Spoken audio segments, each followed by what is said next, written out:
ہیں جس میں ذکر مصطفیٰ آل مصطفیٰ ہوتا ہے۔ اللہ ان میلاد کی اور مجالس کی محفلوں سے خوش ہوتا ہے، برکتیں نازل کرتا ہے اور ایمان کو ہمارے اور زیادہ تازگی ملتی ہے۔ قربان جائیے اس وحدہ لا شریک کے احسان ہے اس کا کہ اس نے اپنے نور سے سب سے پہلے اپنے حبیب و محبوب ہمارے آقا محمد عربی صلی اللہ علیہ وآلہ وسلم کا نور تخلیق فرمایا۔ وہ خالق اور سب سے پہلی اگر اس کی کوئی تخلیق ہے تو وہ ہے نور محمدی، اور اس کے صدقے میں تمام انبیاء اور مرسلین کو ایک سلسلے سے یہاں بھیجا۔ وہ ستار ہے، غفار ہے، رحیم ہے، کریم ہے، لیکن اس کی حمد اسی وقت اس کو قبول ہوتی ہے جب اس کے ساتھ اس کے محبوب کی نعت بھی پیش کی جائے، اس کی تعریف کے ساتھ اس کے محبوب کی تعریف بھی کی جائے۔ اسلام میں داخل ہونے کے لیے جس طرح سے اللہ کا یقین ضروری ہے، اسی طرح رسولوں کا یقین ضروری ہے، اور تمام رسولوں کے نبیوں کے سردار محمد صلی اللہ علیہ وآلہ وسلم کا بھی یقین ضروری ہے۔ ایمان جبھی مکمل ہوتا۔ تاریخ گواہ ہے کم و بیش 1,24,000 انبیاء اور ایک روایت میں 2,24,000 انبیاء اس دنیا میں تشریف لائے۔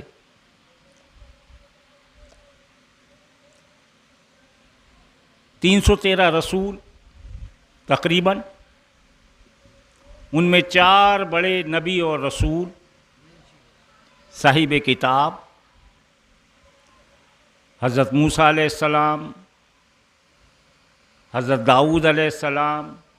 حضرت عیسیٰ علیہ السلام، اور پھر سب سے بڑی کتاب ام الکتاب، آخری کتاب لے کر جو اس دنیا میں لباس بشر میں تشریف لائے، قرآن کے ساتھ وہی خاتم النبیین ہیں، وہی افضل المرسلین ہیں، محمد صلی اللہ علیہ وآلہ وسلم۔ کوئی نبی کوئی رسول ایسا نہیں ہے جو اللہ کا پیغام لے کر اس دنیا میں آیا اور اس کو ستایا نہ گیا، اس کے ساتھ ظلم نہ کیا گیا، اللہ کے دین کو جھٹلایا نہ گیا۔ ہر نبی پر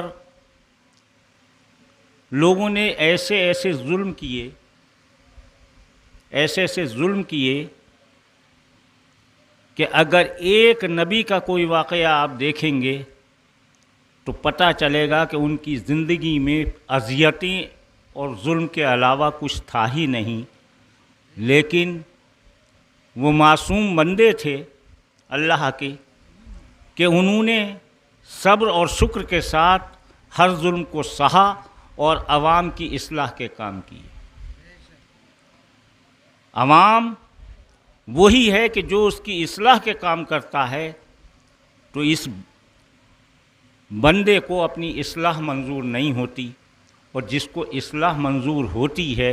وہی جنتی ہو جاتا ہے، وہی جنتی ہو جاتا ہے، وہی قرب خداوندی کا مستحق ہو جاتا ہے۔ کوئی بھی نبی آیا تو اس کے ماننے والے ہمیشہ کم رہے اور مخالفت کرنے والے ہمیشہ۔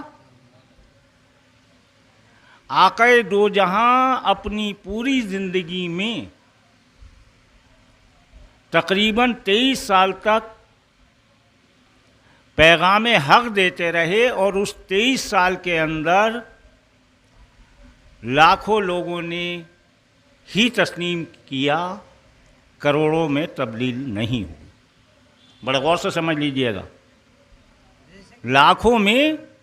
تو قبولیت ہوئی، کروڑوں میں نہ پہنچ سکی، اور آج آخری نبی، آخری رسول، سید الانبیاء سید المرسلین کے بعد میں آج عالم یہ ہے کہ تقریباً ہماری تعداد آج کروڑوں میں، آج ہماری تعداد، حق کو سب پہچانتے ہیں، دیر سے صحیح، باطل ہمیشہ کھڑا رہتا ہے، حق ہمیشہ ظاہر ہوتا ہے، لیکن باطل اسے اپنے پردوں میں ڈھانکنے کی کوشش کرتا ہے۔ آج مسلمانوں کی تعداد پورے عالم میں کروڑوں میں نہیں بلکہ اربوں میں، ہیں، لیکن بڑے افسوس کے ساتھ یہ کہنا پڑتا ہے کہ اب کوئی نبی نہیں آئے گا، اب کوئی رسول نہیں آئے گا، اللہ کا حکم پورا ہو چکا،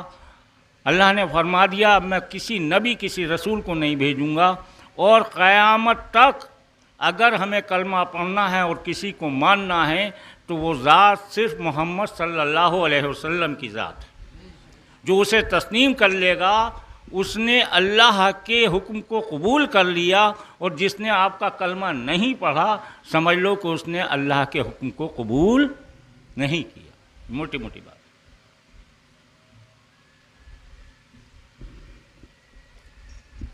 اس نے اللہ کے حکم کو قبول نہیں کیا۔ کوئی نبی نہیں آنا، کوئی رسول اب نہیں آنا۔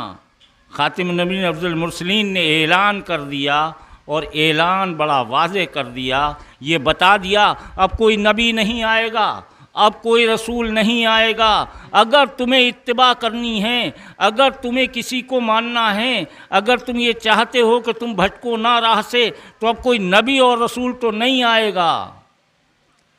نبی اور رسول تو کوئی نہیں آئے گا۔ اور اب میرا بھی بلاوا اللہ نے بھیجا ہے، اور میں بھی اب تم سے رخصت ہونے والا ہوں،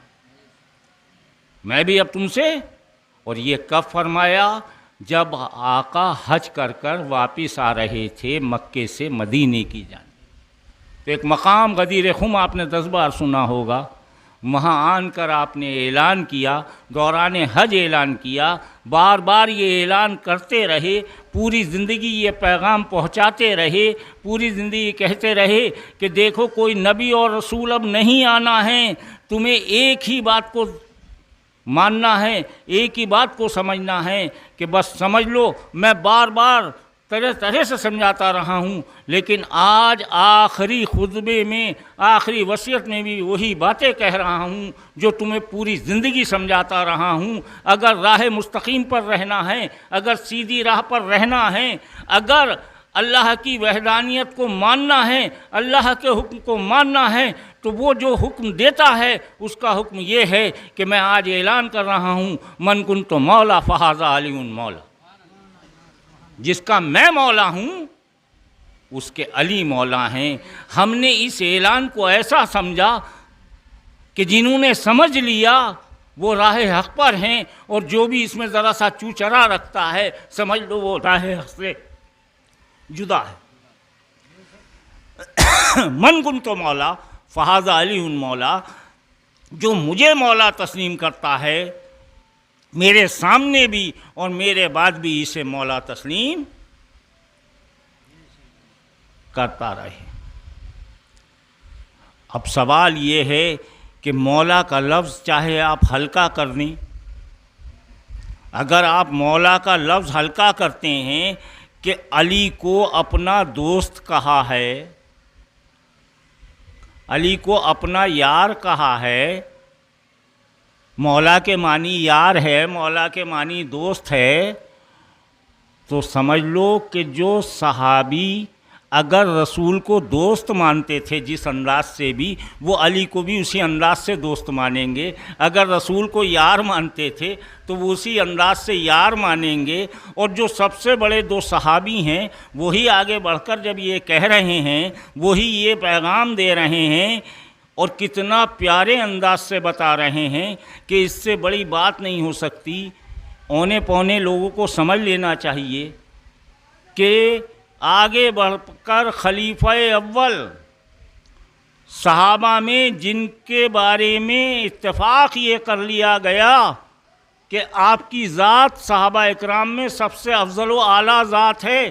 وہ نام حضرت ابوبکر کا ہے، اور اگر کوئی دوسری ذات ہے تو وہ ہے حضرت عمر، دوسرا نام حضرت عمر کا ہے، اور دونوں آگے بڑھ کر، دونوں خلفائے راشدین آگے بڑھ کر کہہ رہے ہیں کہ علی تمہیں مبارک ہو، بہت بہت مبارک ہو کہ آج سے تم تمام مومنوں کے، تمام مسلمانوں کے قیامت تک کے لیے مولا ہو گئے ہو اور ہمارے بھی مولا ہو۔ اب کوئی گنجائش باقی نہیں رہتی، اور یہی اعلان پھر رسول اللہ کہہ رہے ہیں، ایک دوسرے انداز سے بتا رہے ہیں کہ سنو، میں تمہارے لیے دو چیزیں چھوڑ رہا ہوں، میں تمہارے لیے دو چیزیں، حدیث ثقلین ہیں، دو چیزیں چھوڑ رہا ہوں، ایک تو قرآن چھوڑ رہا ہوں اور ایک اہل بیت چھوڑ رہا ہوں۔ اب قرآن اور اہل بیت یہی دو چیزیں ہیں، یہی دو چیزیں رسول کے ورثے میں ہیں، انہی کے رسول وارث ہیں، اور اس ورثے کو، اس وراثت کو اپنی مسلمانوں کے درمیان چھوڑ کر یہ کہہ رہے ہیں کہ دیکھو میں یہ دو چیزیں چھوڑ رہا ہوں، ایک تو ہمیشہ قرآن کو پکڑے رہنا، ایک میری اہل بیت کو پکڑے رہنا، میری اہل بیت سے محبت رکھنا، اس قرآن کے احکام کو ماننا۔ اسی لیے ایک شاعر پکار اٹھا، اہل بیت پاک کی ہر سانس کو اے مدعی، اہل بیت پاک کی ہر سانس کو اے مدعی، ہاں ملا کر دیکھ لے آیات قرآنی کے ساتھ، ہاں ملا کر دیکھ لے آیات قرآنی کے ساتھ کہ یہ وہ نفوس ہیں کہ جن کی سانس بھی اگر نکلتی ہے، اگر ان کی سانس بھی اندر آتی ہے اور باہر جاتی ہے تو قرآن کے حکم کے مطابق ہی باہر آتی ہے اور اندر جاتی ہے۔ وہ قرآن ان کی سانسوں میں ہیں، اگر سانس لیتے ہیں تو قرآن کے ساتھ، اور سانس نکالتے ہیں تو قرآن کے ساتھ۔ اور پھر یہی نہیں، آقا نے اور واضح کر دیا اور صاف صاف فرما دیا اور کہہ دیا کہ دیکھو یہ علی وہ ہے جو قرآن کے ساتھ ہے اور قرآن اس کے ساتھ ہے، علی مع قرآن، قرآن مع علی، قرآن علی کے ساتھ ہے۔ حد یہ کہہ دیا کہ جدھر جدھر قرآن جائے گا ادھر علی نہیں جائے گا، بلکہ علی جدھر جدھر جائے گا قرآن ادھر ادھر جائے گا۔ اس کو دوسرے الفاظ میں یوں سمجھ لیں، کہا حق علی کے ساتھ ہے، علی حق کے ساتھ ہے، علی جدھر چلا جائے گا حق ادھر کو چل دے گا، حق ادھر کو چلا جائے گا۔ اتنی واضح حدیث ہونے کے بعد، قرآن میں اتنا ذکر ہونے کے بعد، آج ہم نے اہل بیت کو تو چھوڑ دیا یا پکڑ لیا، لیکن یہ تو حقیقت ہے کہ اب ہم قرآن سے بھی انکار کرنے لگے، واضح قرآن کی آیتوں سے انکار کرنے لگے۔ آج عالم یہ ہے، آج طریقہ یہ ہے کہ آج اگر سب سے زیادہ کسی کی مخالفت ہوتی ہے تو وہ علی کی مخالفت ہے، علی کی اولاد کی مخالفت ہے، اور اگر سب سے زیادہ مخالفت کہیں ہو رہی ہے تو وہ کس کی ہو رہی ہے؟ رسول اللہ کی بیٹی کی ہو رہی ہے۔ اور حد تو یہ ہے ان ظالموں نے کربلا کے بعد بھی انہیں چین نہیں آیا، اور آج بھی یہ کہہ رہے ہیں، اعلان کر رہے ہیں۔ اس وقت بھی بڑے بڑے عالموں نے، بڑے بڑے علماء نے، بڑے بڑے قاضیوں نے، بڑے بڑے مفتیوں نے، بڑے بڑے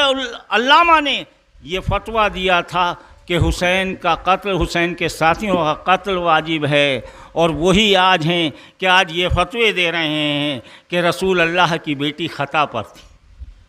لا حول ولا قوت الا باللہ علی العظیم۔ کیا کیا معاذ اللہ، اللہ ہمیں معاف فرمائے، ہم نے کیا عقیدے بنا لیے، ہم نے کیا طریقے بنا لیے۔ آئیے اب میں ذرا سارا اس چیز کو دوسرے انداز میں آپ کے سامنے لاتا ہوں کہ کلمہ پڑھ لیا، قرآن پر ہمارا یقین، احادیث پر ہمارا یقین، واضح احادیث موجود، قرآن کی آیات موجود، لیکن ایک تو چیز سب مانتے ہیں، اور جب سب مانتے ہیں تو اس میں یہ ہے کہ اگر کلمے کے بعد، اگر اسلام قبول کرنے کے بعد، اگر اللہ رسول پر یقین کے بعد اگر سب سے بڑی کوئی چیز ہے بندے کے لیے تو وہ ہے صلاۃ، جس کا ترجمہ ہوتا ہے نماز۔ قائم کرو نماز۔ اب نماز سے افضل کوئی چیز نہیں ہے۔ اب اسی نماز میں کیا کہا جا رہا ہے، اسی نماز کی ابتدا کہاں سے کی جا رہی ہے؟ نماز آپ کسی وقت کی پڑھیں، کتنی ہی رکعت پڑھیں، لیکن اس میں ضروری ہے کہ آپ جب نماز ادا کریں گے، جو سب سے پہلا فرض ہے، اول فرض ہے، جو مسلمان کے لیے کلمے کے بعد، توحید اور رسالت کے اقرار کے بعد سب سے افضل ہے، وہ نماز ہے۔ اور نماز کی ابتدا جب آپ کریں گے تو سورہ فاتحہ کے بغیر آپ کی ابتدا، اور سورہ فاتحہ کا ترجمہ یہ ہے کہ چلو ان کے راستے پر، سیدھا راستہ ان کا راستہ ہے جن لوگوں پر میں نے انعام کیا، جن لوگوں پر میں نے انعام کیا ہے۔ وہ انعام یافتہ لوگ کون ہیں؟ تو پتہ چلے گا وہ انعام یافتہ لوگ وہی ہیں کہ جو بار بار قرآن میں جن کا ذکر ہو رہا ہے، بار بار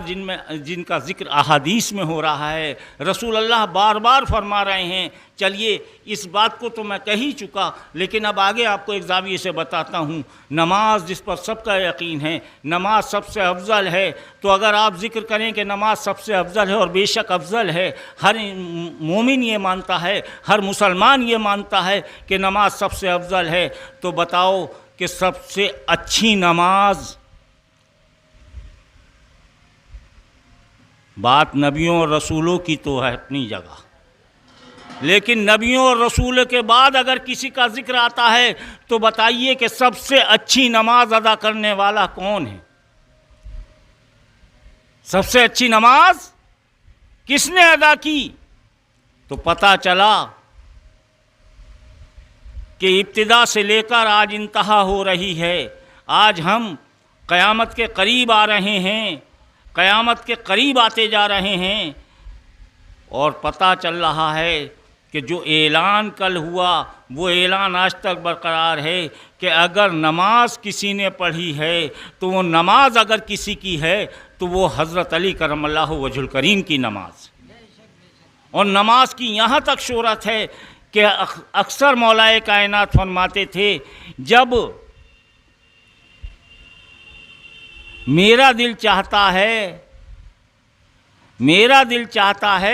کہ اللہ سے میں بات کروں، مولائے کائنات فرماتے ہیں جب میرا دل چاہتا ہے کہ میں اللہ سے بات کروں تو میں قرآن پڑھ لیتا ہوں، اور جب میرا دل یہ چاہتا ہے کہ اللہ مجھ سے بات کرے تو میں نماز کے لیے کھڑا ہو جاتا ہوں۔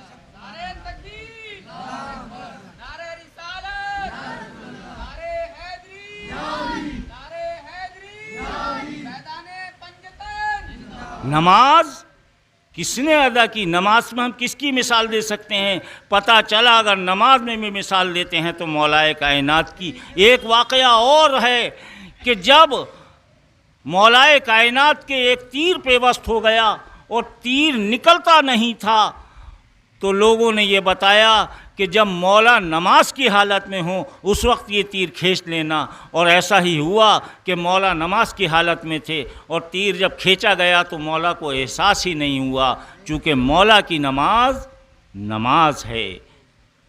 طریقہ نماز رسول کا ہے، لیکن اس میں محو ہو جانا یہ مولا کا کام ہے۔ اور ایک شاعر یوں بھی کہتا ہے علامہ اقبال کہ اسلام کے دامن میں بس اس کے سوا کیا ہے، ایک ضرب عید اللہ، ایک سجدہ شبیر۔ اگر نماز کسی نے ادا کی ہے تو پھر حسین علیہ السلام نے کربلا میں ادا کی ہے، اور نماز اگر کسی نے ادا کی ہے تو وہ حضرت فاطمہ نے ادا کی ہے، حضرت فاطمہ کا معاملہ ہے۔ آئیے نماز کے بعد ہم اگر روزے کی مثال لیں کہ روزہ ہمیں کس نے سکھایا رسول نے، سکھایا سنت رسول کی، حکم اللہ کا، لیکن روزے رکھ کر جس حالت میں ہمیں اہل بیت نے دکھائے تو پتہ چلا کہ فرض روزوں کی تو اپنی مثال ہے، لیکن اگر نفلی روزے بھی رکھتے ہیں، ایک منت کے روزے بھی رکھتے ہیں، تو روزے پہ روزہ ایسے رکھ رہے ہیں کہ اگر افطار کے لیے مزدوری کر 2 روٹیاں بنائی گئی ہیں اور سائل دروازے پہ آ رہا ہے تو خود پانی سے روزہ افطارا جا رہا ہے اور سائل کو روٹیاں دی جا رہی ہیں، اور وہ ایک دن نہیں، دوسرے دن نہیں، 3 دن یہی حالت رہی، 3 دن آتا رہا۔ بات کو آقا دو جہاں صلی اللہ علیہ وسلم نے فرمایا، جانتی ہو بیٹی وہ کون تھے؟ وہ حضرت جبریل بار بار آتے تھے، یہ ایسی مثال ہے. نماز کی بات لے لیں، روزے کی بات لے لیں، بات تو یہ ہے کہ اگر حج کی بات بھی لے لیں تو حج جتنے پیدل حج پنج تن نے ادا فرمائے ہیں اور جس انداز سے حج عطا فرمائے ہیں ایسے کوئی حج ادا نہیں کر سکتا. اور بات اگر زکوٰۃ و خیرات کی کرو تو پتہ چلے گا کہ سب سے زیادہ اگر اسلام پر کسی کا مال خرچ ہوا ہے تو وہ حسین کی نانی کا خرچ ہوا ہے، حضرت خدیجہ الکبریٰ کا خرچ ہوا ہے. یہ ہے زکوٰۃ خیرات کی بات. اور حد تو یہ ہے کہ امام حسن پر، امام حسین پر، یا مولا کائنات پر، یا آپ کے نانا پر اگر کوئی چیز شام کو آ جاتی تھی تو صبح تک تقسیم کر دیتے تھے، اور صبح کو کوئی آتی تھی تو شام تک تقسیم کر دیتے تھے. اسی لیے کہا گیا اور رسول اللہ نے اعلان کیا کہ یہ زکوٰۃ اور خیرات اور صدقہ، یاد رکھنا، زکوٰۃ، خیرات اور صدقہ، یہ تینوں چیزیں ہم اہل بیت کے لیے حرام ہیں. یہ ہمارے لیے حرام ہے، لینا بھی حرام ہے. اور میں آگے ایک بات کہتا ہوں، اس حدیث سے پتہ چلتا ہے دینا بھی حرام ہے، چونکہ دے گا اس وقت جب مال جمع ہوگا. اور یہ وہ حالت ہے ان لوگوں کی کہ یہ زکوٰۃ سے اس لیے مبرہ اور منزہ ہیں کہ یہ 1 سال تو گزرنا دور کی بات ہے، 1 دن یا 1 شب نہیں گزرنے دیتے. اس لیے انہیں لینا اور دینا دونوں حرام ہیں. افسوس یہ ہوتا ہے کہ ہمارے ذہنوں میں یہ بات تو اچھی طرح بٹھا دی گئی، ظلم کی انتہا ہے، ظلم کی انتہا ہے. میں ایک طرف اشارہ کر رہا ہوں اور اس اشارے کو ذہن میں رکھنا. یہ بات تو ہمیں بار بار بتائی، ہر عالم بتاتا ہے، ہر صوفی بتاتا ہے، ہر پیر صاحب بتاتے ہیں کہ 2.5% اپنے مال کا اگر صاحب نصاب ہو نکالو. لیکن کسی کے منہ سے یہ نہیں پھوٹتا، یہ منہ سے جملہ نہیں نکلتا کہ 2.5% اس وقت غریبوں کے لیے نکال دو، صحیح ہے، لیکن اس سے زیادہ ہمت یہ رکھو کہ 2.5% سے زیادہ نذرانہ اہل بیت کے دربار میں پہنچاؤ، اہل بیت کے لیے پہنچاؤ. کسی کے منہ سے یہ نہیں نکلتا، اور کسی کے منہ سے یہ نہیں نکلتا کہ یہ 2.5% پہ بڑا زور ہے، لیکن اللہ کے کام کے لیے کتنا نکالو اس کا کوئی ذکر نہیں ہوتا، اس کا کوئی ذکر نہیں ہوتا. تو ظلم ایسے کیے گئے ہیں، ایسے ظلم ہوئے ہیں اہل بیت کے ساتھ کہ وہ اس وقت نہیں ہوئے تھے. کربلا تو ایک وقت کا تھوڑا سا واقعہ ہو کے رہ گیا، لیکن آپ یہ سمجھ لیجئے کہ یزیدی آج بھی تعداد میں زیادہ ہیں، حسینی آج بھی تعداد میں کم ہیں. یزیدیت کل بھی غالب تھی، یزیدیت آج بھی غالب ہے، لیکن حق پر کوئی غالب نہیں ہوتا. حسین کا ذکر ہوتا رہے گا، حسین کے نانا کا ذکر ہوتا رہے گا، اور جو اس ذکر کو کرتا رہے گا وہ قابل نجات ہے. نماز میں آتا ہے، نماز میں ہم سب سے پہلے کہتے ہیں ان کے راستے پر چلا جن پر تو نے انعام کیا ہے. اور وہ انعام یافتہ اگر کوئی ذاتیں ہیں، قرآن بھی کہتا ہے صدیقین ہیں، شہداء ہیں، صالحین ہیں. اگر اس جماعت کو دیکھنا ہے تو پنجتن کی ضمانت ہے کہ یہاں صدیقین بھی سب ہیں، صالحین بھی سب ہیں، اور شہداء کی بھی پوری تعداد ہے. یہ ہے پنجتن کا مقام. اور یہ کیوں ہے؟ میں نے آپ کو نبیوں کا ذکر بتایا کہ نبی اب نہیں آئیں گے اور نبیوں پر ظلم ہو چکا. تو اللہ نے یہ دکھایا تھا کہ جو نبی کی سچی بات کریں گے یہ عوام ان پر بھی ظلم کرے گی. یہ ایک امتحان ہے کہ ہمیشہ جو نبیوں اور رسولوں پر ظلم ہوا ہے، بے شک ہم نہیں کہتے، ہم نہیں مانتے، ہم بالکل بابانگ دہل کہہ رہے ہیں کہ اہل بیت نہ نبی ہیں نہ رسول ہیں. لیکن ہاں یہ بات ہم فخر کے ساتھ کہتے ہیں، اور بہت فخر کے ساتھ کہتے ہیں، اور خوب کہتے ہیں. اور ہمیں اس بات پر ناز ہے کہ آپ نبی اور رسول تو نہیں ہیں، اہل بیت نبی اور رسول نہیں ہیں، لیکن ہاں فخر انبیاء اور فخر مرسلین ہیں، جن پر نبیوں اور رسولوں نے بھی فخر کیا ہے. اے میرے برادران اسلام و طریقت، اے میرے مسلمان بھائیوں بہنوں،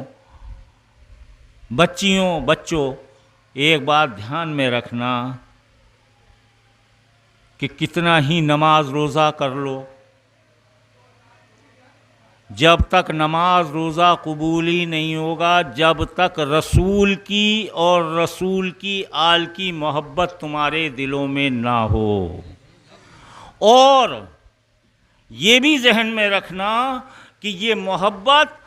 ہمیں اگر کسی سے ملی ہے تو یہ محبت دینے والے جو ہیں جن کی ہم پیروی کرتے ہیں وہ کوئی اور نہیں، وہ رسول کے غلام جو ہیں ہمارے آقا ہیں، وہ ہیں صحابہ اکرام جنہوں نے صحبت رسول اٹھائی ہے۔ ہم ان کی ہی اتباع کرتے ہیں جنہوں نے بار بار یہ کہا کہ اگر علی نہ ہوتے تو ہم ہلاک ہو جاتے، علی کا گھرانہ ہم سے افضل ہے، علی کے بچے ہم سے افضل ہیں، علی کے بچے سردار ہیں ہمارے۔ اور جب آقا نے یہ کہا کہ یہ دونوں بچے تمہارے جوانان جنت کے سردار ہیں تو تمام صحابہ تو خوش ہو گئے۔ لیکن آج کا یہ آدمی صحابہ کی آڑ لے کر جو اہل بیت پر حربے کر رہا ہے تو سمجھ لو یہ یزیدی حربے ہیں، یہ یزیدی درباری ہیں، یزید کے دربار کے لوگ ہیں۔ اس کا دربار بظاہر یزید ختم ہو گیا لیکن یزیدیت جاری ہے، اور جب تک یزیدیت جاری رہے گی حسینیت اس کا مقابلہ کرتی رہے گی۔ 72 تھے ہزاروں کے مقابلے پر، آج ہم ہزاروں ہیں لاکھوں کے مقابلے پر، لیکن اہل بیت کے دامن کو پکڑے رہنا، قرآن کو پکڑے رہنا، چونکہ اللہ کے حبیب نے ایک ہی بات کہی تھی کہ بس تم 2 چیزوں کو پکڑنا، ایک قرآن کو، ایک اہل بیت کو۔ قرآن اگر چھوٹ بھی جائے گا اور اہل بیت اگر تمہارے پاس ہیں تو سب یہ ناطق قرآن ہیں، یہ سب قرآن پڑھنے والے ہیں۔ اور اس کا ایک مثال میں دے دوں، قرآن ہمیشہ ان کے ساتھ ہے، یہ قرآن کے ساتھ ہیں۔ اگر خالی قرآن تمہیں دکھا کے کوئی ڈرائے تو کبھی مت ڈرنا، ہاں اہل بیت کو اگر پکڑ لیا تو قرآن تو تمہیں خود بخود ان کے ساتھ مل جائے گا۔ اور اس کی بھی ایک مثال وہیں کربلا کے واقعے میں ملتی ہے، جب کربلا سے شام کی جانب یہ روانہ ہو رہا ہے اور نیزے پر سر ہے، تن یہاں پڑا ہوا ہے کربلا میں، سر سینکڑوں میل دور جا چکا ہے، تو آقا نے تو فرمایا تھا کہ قرآن کے ساتھ حسین ہیں، حسین کے ساتھ قرآن ہے، علی کے ساتھ قرآن ہے، قرآن علی کے ساتھ ہے، علی قرآن کے ساتھ ہے، یہ حسین ہیں۔ تو جب نیزے پر سر بلند تھا تو وہاں پہلے ایک شعر سنا دوں پھر اس کی تشریح کر دوں گا۔ ماضی سے جو مانگا میں نے کچھ حساب، ماضی سے جو مانگا میں نے کچھ حساب، نیزوں پہ جھولتے ہوئے سر دے گیا مجھے۔ اس نیزے پر جو وہ امام علی مقام کا سر تھا تو لوگوں نے دیکھا کہ تن کہیں پڑا ہے، سر کہیں ہے، تن سر سے جدا ہے، لیکن تلاوت سورہ کہف چل رہی ہے اور لوگ سن رہے ہیں۔ پتہ چلا قرآن کے ساتھ ہیں، یہ قرآن ان کے ساتھ ہے، یہ تو خود ناطق قرآن ہیں۔ بس اہل بیت کے دامن کو پکڑے رہو اور پوری طرح سے اس طرح سے پکڑے رہو کہ زمانہ وہی ہے کہ حسین کا جیسا ساتھ دینے کے لیے اس وقت لوگ کم تھے، ایسے ہی حسین کا نام لینے والے لوگ کم ہیں، حسین کو ماننے والے لوگ کم ہیں۔ لیکن اپنی کمی کو یہ سمجھنا کہ کمی تمہاری نہیں ہے، تم زیادہ طاقتور ہو چونکہ تم حق کے ساتھ ہو۔ اللہ کے اور اللہ کے دین کے لیے اگر لوگ ہمیں غلط بھی کہیں تو اس غلط کہنے کو کبھی اس کا جواب مت دو۔ ہاں بس ایک بات ذہن میں رکھو کہ وہ صحابہ اکرام جن صحابہ اکرام نے ہمیں یہ درس دیا ہے کہ اہل بیت کا مقام ہم سے بڑا بلند و بالا ہے، وہ صحابہ اکرام ہمارے سر کے تاج ہیں، ہم ان کی پیروی کرتے ہیں۔ اور اس میں بھی ایک بات بتا دوں، صحابہ اکرام میں بھی چھوٹے بڑے ہوتے ہیں۔ اور ایک واقعہ بس آخری بتا دوں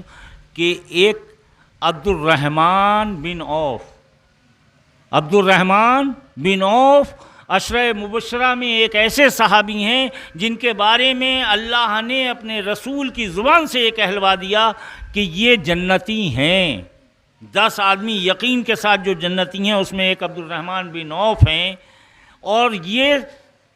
قرآن میں آتا ہے سابقون اولون مہاجر و انصار اور سابقون اولون، جو سب سے پہلے ایمان لے آئے رسول اللہ کے ساتھ اور مہاجر یعنی ہجرت کر لی، اور ہجرت کر کے جہاں پہنچے اور جنہوں نے انہیں رکھا وہ انصار ہیں۔ تو یہ سب سے پہلے سبقت لینے والے لوگ ہیں جنہوں نے پہلے ہی اسلام قبول کر لیا تھا، فتح مکہ سے پہلے، بلکہ صلح حدیبیہ سے پہلے۔ تو صلح حدیبیہ سے پہلے اگر کوئی ایمان لانے والے لوگ ہیں تو ان کا بڑا مرتبہ ہے، صلح حدیبیہ میں جو شامل ہیں ان کا بڑا مرتبہ ہے۔ انہی میں عبد الرحمن بن عوف عشرہ مبشرہ میں ہیں۔ ایک بار خالد بن ولید جو صلح حدیبیہ کے بعد ایمان لائے ہیں، تو خالد بن ولید بھی بڑے بہادر اور بڑے اچھے صحابی ہیں، اس میں دو رائے نہیں۔ لیکن ایک بار عبد الرحمن بن عوف سے کچھ غلط باتیں خالد بن ولید نے کر لی۔ خالد بن ولید اس وقت جوان تھے اور یہ بوڑھے تھے، تو کچھ اس قسم سے جیسے کہہ دیتے ہیں کہ تم بوڑھے ہو یا کہہ گا، بہرحال کچھ نہ کچھ ان کی شان میں غلط باتیں کیں۔ عبد الرحمن بن عوف کو اس کا احساس ہوا، بات رسول اللہ تک جب پہنچی تو رسول اللہ نے خالد بن ولید سے کہا، اے خالد بن ولید، تجھے کوئی حق نہیں ہے کہ میرے صحابہ کے بارے میں تو ذرا سی بھی زبان کھولے۔ پتہ چل گیا، ایک صحابی صرف اس لیے ڈانٹا جا رہا ہے کہ وہ سابقون اولون مہاجر و انصار کے ساتھ اگر کچھ غلط کر رہا ہے، اور صرف اتنا ہی نہیں ڈانٹا بلکہ فرمایا ان کا ایک مد یعنی ایک مٹھی اگر انہوں نے جوار باجرہ اسلام کے لیے خرچ کیا ہے، اگر تو احد پہاڑ کے برابر سونا خرچ کر دے گا تو ان کے مقابلے کو نہیں پہنچ سکتا۔ اور احد پہاڑ کا مطلب یہ سمجھ لو اربوں ٹن سونا بیٹھے گا، پوری دنیا میں اتنی قیمت نہیں ہے جو قیمت عبد الرحمن بن عوف یعنی ایک غلام کی ہے ہمارے رسول اللہ کے، تو غور کرو رسول اللہ اور رسول اللہ کے گھرانے کی کیا قیمت۔ تم کچھ بھی خرچ کر دو، اپنا جان مال سب کچھ قربان کر دو، تب بھی اہل بیت کے ناخن کا حق ادا نہیں کر سکتے، اس کا حق ہی ادا نہیں کر سکتے۔ عبد الرحمن بن عوف کا ایک مٹھی سونا اور حضرت خالد بن ولید کو یہ ڈانٹ کر رسول اللہ کا کہنا، حالانکہ خالد بن ولید ہمارے لیے صحابی ہیں، بڑی عظمت والے ہیں، لیکن چونکہ یہ حدیث ہے اس لیے میں بیان کر رہا ہوں۔ خالد بن ولید کا مرتبہ بھی کم مرتبہ نہیں ہے، لیکن ہاں عبد الرحمن بن عوف کے مقابلے پہ مرتبہ بالکل نہ کی برابر ہے، بالکل نہ کی برابر ہے۔ تو لہذا اب وقت بھی کافی ہو رہا ہے، باتیں یہ ذہن میں رکھنا کہ بس آخر یہی ہے کہ ہم اہل بیت کے دامن کو نہ چھوڑیں، اور اہل بیت کے دامن کے لیے ہمارے پاس سب سے عمدہ طریقہ یہی ہے کہ ہم آل اہل بیت سے جڑ جائیں۔ اور آل اہل بیت سے جڑنے کا بھی معاملہ یہ ہے کہ یہ ضرور دیکھ لیں کہ یہ علی علی کر رہے ہیں یا علی سے دور ہیں۔ علی کی آل وہی ہے جو ہمیشہ علی علی کرے، حسین حسین کرے، اللہ اللہ کرے، رسول اللہ کہے، یہ ضروری ہے۔ لہٰذا اس کو بھی دھیان رکھیے۔ اور وہ ہم بڑے خوش نصیب ہیں وارثی کہ سرکار وارث پاک اعظم اللہ ذکرہ کیا پیارا درس دیا ہے اپنے مریدوں کو، اور کیا پیارے انداز سے بتا دیا، ہاتھ پکڑا پیر کا، پنجتن پاک کا، خدا رسول کا، بتا دیا پیر وہی ہے، عالم وہی ہے، مولوی وہی ہے،